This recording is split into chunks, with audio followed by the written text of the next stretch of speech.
Hello all, என் பேர் Kripa Lakshmi. Last time நடந்த RRB clerk exam clear பண்ணி தமிழ்நாடு கிராம பேங்கில் ஒர்க் பண்ணிகிட்ருக்கிறேன். இப்போது நான் ஃபினான்ஷியலி இண்டிபெண்ட்டாக இருக்கிறேன்னா அதுக்கு main reason the guidance I got from SAGA banking guidance academy. I started my preparation on July 17, 2022 and my first exam was on first week of August. And actually I cleared that prelims also. In just 20 days of preparation la prelims clear பண்ண முடியும்னா I would say it's purely because of their guidance. அடுத்தடுத்து prelims clear ஆக ஆக எனக்கே ஒரு அசால்ட்னஸ் வந்துடுச்சு. Mains ப்ரிப்பரேஷனில் current affairs சரியாக படிக்கவே இல்லை. டெய்லி ஸ்கெடியூல் முடிச்சாச்சான்ட்டு அண்ணா கேட்குறப்பெல்லாம் எஸ் முடிச்சாச்சுன்னு சொல்லிடுவேன். பட் நான் அவங்க கொடுத்த கரண்ட் அஃபேர்ஸ் போர்ஷன்லாம் படிச்சிருக்கவே மாட்டேன். Just for the sake of studying ஒரு டைம் ரீட் பண்ணியிருப்பேன், அவ்வளோதான்.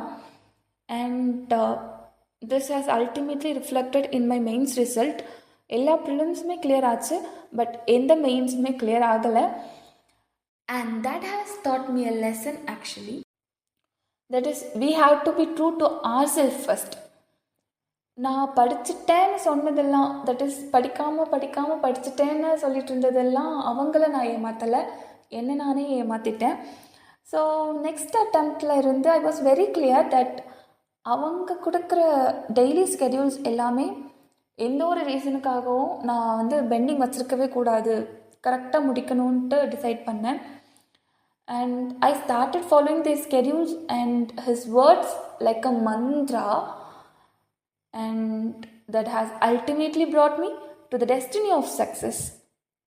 என்னோட செகண்ட் அட்டம்ப்டில் எல்லா ப்ரிலிம்ஸும் கிளியர் ஆச்சு, எல்லா மெயின்ஸும் கிளியர் ஆச்சு, which means RRB clerk and IBPS clerk final ரிசல்ட்டில் வந்தாச்சு. ஆர்ஆர்பி PO ஃபைனல் கட் ஆஃபில் 0.58 போச்சு. And that's because of my sudapals in interview. Since I decided to go for RRB clerk, I haven't attended IBPS PO interview. This is my journey. என்னோட இந்த ஜேர்னியில் ஒரு பெரிய role play பண்ணியிருக்கிற SAGA banking guidance அகாடமியில் இருந்து எனக்கு கிடைச்ச கைடன்ஸ் பற்றி கண்டிப்பாக நான் சொல்லியே ஆகணும். நம்மலாம் ஃபர்ஸ்ட்டு ஃப்ரம் த ஸ்க்ராட்ச்லேருந்து ஸ்டார்ட் பண்ணுறப்போ இனிஷியலாக போடுற மார்க்ஸ்லலாம் ரொம்பவே மார்க் கம்மியாக வரும். லைக் 19, 12 இந்த மாதிரிலாம் ஸ்கோர்ஸ் வரும்.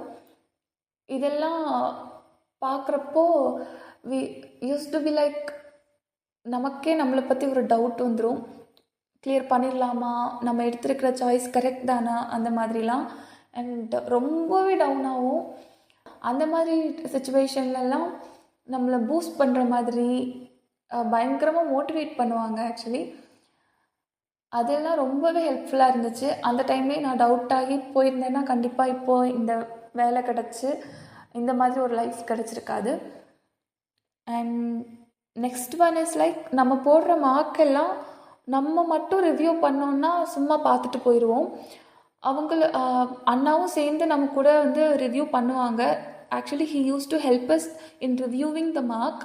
ஒவ்வொரு கொஸ்டின்ஸும் பார்த்துட்டு இந்த கொஸ்டினுக்கு எவ்வளோ டைம் எடுத்துருக்குறோம், அண்ட் இப்போ நம்ம ஒரு கொஸ்டினுக்கு 2 minutes எடுத்துருக்குறோன்னா we have wasted a lot of time in that question. இந்த கொஸ்டின் 20 seconds சால்வ் பண்ணியிருக்கலாம், and extra time, the remaining time you could have solved 2 more questions, so that marks வந்து நீ 4 marks எக்ஸ்ட்ராவே வந்திருக்கலாம். அதெல்லாம் வந்து ஒவ்வொரு டைம் அவங்க mark போட்டு ரிவ்யூ பண்ணுறப்போ சொல்கிறப்போ நம்ம வந்து நெக்ஸ்ட் மார்க்கில் we use to improvise our performance. And இவங்க இல்லைன்னா நான் சிலபஸ் பார்த்து ஒவ்வொரு டாபிக்ஸும் from A to Z cover பண்ணி அதுக்கப்புறம் மார்க் போட ஸ்டார்ட் பண்ணி இதெல்லாம் it would have been a lengthy process. But அப்படி இல்லாமல் in a short span, it is like in a year I have cleared 2 exams. So இதெல்லாம் because of the smart work they have taught me, and I would like to thank them a lot. And thanks to SAGA Banking Guidance Academy